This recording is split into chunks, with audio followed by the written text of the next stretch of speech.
All right. And I probably have said this 100 times since you were on, and I give you credit for it every time. You might be the most mentioned guest, maybe. Nice.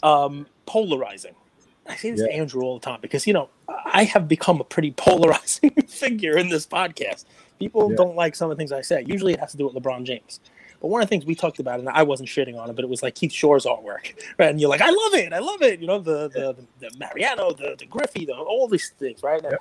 And you're like, look, you know, you tried at a while to be, you know, down the middle, vanilla, right? And it was like, all right, you can do art like that, but that's not how an artist is going to be a good artist. You have to be polarizing. You can't be doing something that everyone's going to love. You got, if I'm getting not hate mail, but if I'm getting people to say this is crap, I'm doing something right. Because you don't want that down the middle. You want both sides of it. Still the same, or are you trying to be a little more mainstream, Dame Dollar-y? I mean, I think everything I do is still polarizing. I mean, it's definitely, I'm like taking calculated risks with that. And especially like, you know, you think about working with like a talent like Dame, you know, he's got a big reputation at stake too. And like, I want to like honor that and like put my best art forward. So I think, and people see with the Dame stuff, you know, it's been in the works for like 6 weeks or so with the art.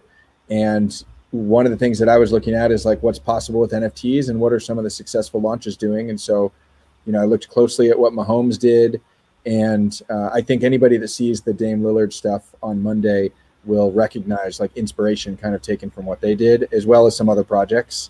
And so I think like in that sense, I played it safer maybe than I usually would with Dame, but that's just because like I wanted to give them what they were expecting, and I got to make sure that the Dame, you know, that they're happy with it. So I tried to deliver a product that was safe to achieve that, which we did. So yeah, I mean, but in general, like I'm a very risk tolerant person, and especially with like experimental art stuff, like might as well try something crazy, and like, you know, if it starts a conversation, then that's great.